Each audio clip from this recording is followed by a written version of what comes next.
against defending champs. Seeing, feeling, understanding how hard they compete, how well they execute, physicality, just everything that comes with it to, get what they deserved last year. It's definitely something I take away from it. Champs, you gotta know what you're in for. You gotta come with a different mindset, be ready for things not to go your way and respond.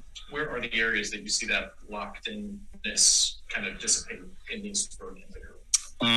It's just little moments here and there on different possessions. Whether it's settling for the easy route on offense or not competing enough on defense on little instances like box outs, one-on-ones, forcing catches out, getting coverages right.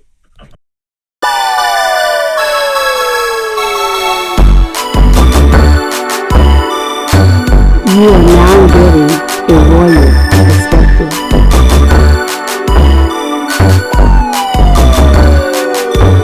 That's awesome. The Chicago Bulls are now 0-16 against the top 3 teams in each conference. That means they're winless against the Phoenix Suns, the Golden State Warriors, the Memphis Grizzlies, the Milwaukee Bucks, the Miami Heats, and of course, Joel Embiid and James Harden, and the Philadelphia 76ers. So I say, is it time to lower our expectation? In other news, the Bulls did get back Patrick Williams after a 5-month injury absence. Yep, we're going to start winning games now. Yes, Pat Will is back! Yeah, but in other news, Lonzo Ball will be out an extended period of time. Well, I guess I'm not the only one that feels some type of way about that. But calm down. We have to understand, Lonzo Ball has always been a slow healer. If you can remember back in his second year in the league, Lonzo went out against the Houston Rockets, in which he had a grade 3 ankle injury that ended up sidelining him for the remainder of the season. So yeah, if you've been a Lonzo Ball fan since he came into the league, this is nothing new to us. We know that Lonzo Ball will take some time to recover from such a severe injury, such as a meniscus tear. He will be still, strengthening that knee, but unfortunately, they've dialed back in terms of running. So we wish Lonzo Ball the best of luck, but this gives credence to the fact that maybe Lonzo Ball value on the team is just misunderstood. Right now, we have Alex Caruso back. And ironically, Ayo Dosunmu, the sleeper of the draft, is now benched. And just maybe we can kind of dial back the whole let's trade Lonzo Ball, Ayo is the future, when Lonzo Ball and Ayo are literally a year apart. Ayo's 23, Lonzo Ball's 24. So at this moment in time, I think about Kyle Kuzma. Kyle Kuzma came to the league as a 4-year senior, and he already had a peak. And right now, Kyle Kuzma is kind of the same player. So let's just keep that in perspective as we move forward. But I want to say that since Lonzo Ball's injury in January 14, the Bulls are now 14-16 since Lonzo Ball went out last game against the Golden State Warriors. So let's just keep in mind that maybe his value is a little bit undervalued in a sense. Because what Lonzo Ball can bring, especially last night, Jrue Holiday having a 27-point outage, I believe that Lonzo Ball's impact on the defensive end was gravely missed. Now, last night, I said that, the Chicago Bulls came off a back-to-back and a very impressive win against the Raptors. I mean, the Bulls was finally trying to put it together. I felt as if, we beat a winning organization, a winning team. Now they were missing some of their star power. They're missing OG Anunoby. But I felt as if we showed some grit and some grind, only to come back against the world champions, defending world champions, and lay an egg. And the game, in my personal opinion, was over during the third quarter. When the score was 91-69, an off shooting night, an unenthusiastic unenergetic, uninspired effort.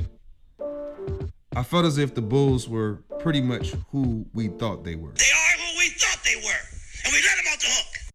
On a night in which DeMar DeRozan did not make it to the free throw line, Zach had an inefficient night. Vooch was the leading scorer. The bench contributed 3 of 14.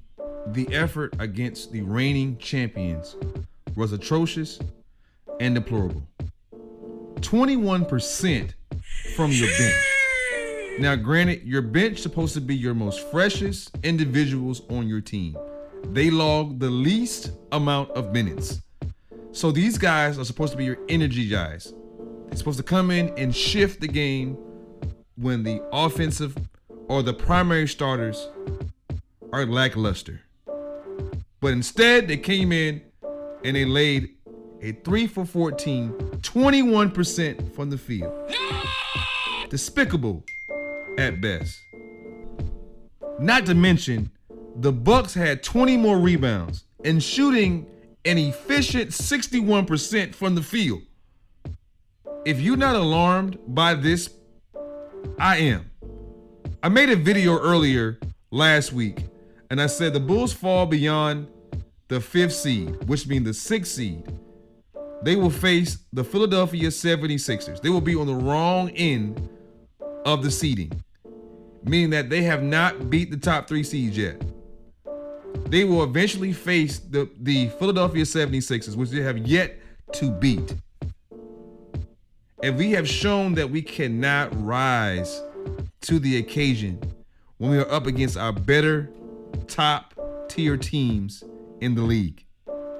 If you're not alarmed at this point, I am. It's concerning, and honestly, I don't see how the Bulls can potentially be a championship team. Lonzo Ball is coming out, who's the only missing piece, is recovering from a major knee injury.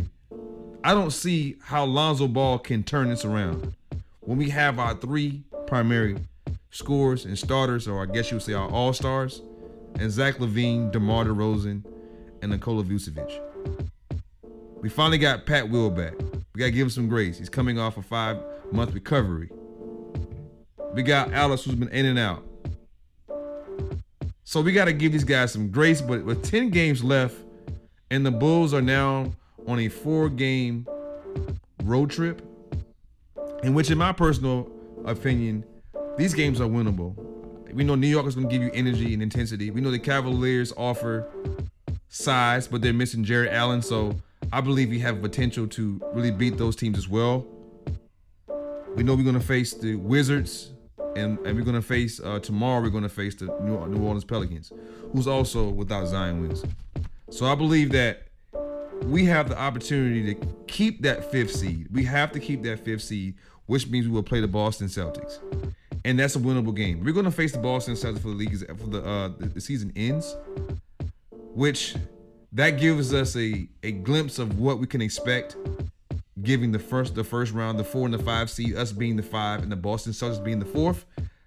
This gives us somewhat of a picture of what the playoff will look like in the first round. If you're not concerned at this moment in time, I am. There's nothing Lonzo Ball can do because Lonzo Ball is not your primary scorer. As a matter of fact, he's not even your primary offensive initiator. He's the guy that gets the ball off the penetration of somebody else. Now, he will be in charge of guarding the best perimeter offensive player. But again, coming off a major knee injury and Lonzo Ball being a slow healer, I don't necessarily anticipate seeing Lonzo Ball this year. And unfortunately, as a big Lonzo Ball fan, it's unfortunate because I really want to see Zoe get some playoff experience. So guys, you guys let me know how you guys feel about the Chicago Bulls and their prospect. Will they be a championship winning team? Will this group, the way it's currently constructed, can they win? Can they beat a team with the young talent that we have, with the injuries that we've had, and now we're recovering to get full strength, with a Zach LaVine being unfortunately 80%, according to reports? At this moment in time, guys, I just don't see it. The Bulls have the talent. On paper, they are one of the better teams. They have two of the most prolific scorers in the league right about now. But I don't see grit. I don't see grind. A lot of times I don't even see IQ. Sometimes DeMar DeRozan gets tunnel vision. Sometimes in the fourth quarter, Zach LaVine's get lost. Sometimes Nikola Vucevic is inefficient. There are times in which Kobe White is the greatest scorer on the planet, and there are times he's not. There are times in which Ayo Dosunmu literally is the steal of the draft, and there are times in which we see why he's a second round draft pick. There are times that we understand that this team was the number 1 seed, and there's times where we see why they've now fallen to the 5th seed. If you guys enjoy my content, hit the like button, subscribe to my channel, Royal Perspective. Hit the like button, subscribe. That red button at the bottom, click that red button. It does a lot for the YouTube algorithm and future content moving forward. And last but never least, put our God and Savior Jesus Christ first in all your future endeavors, because truly he is the author and the finisher of all of our stories.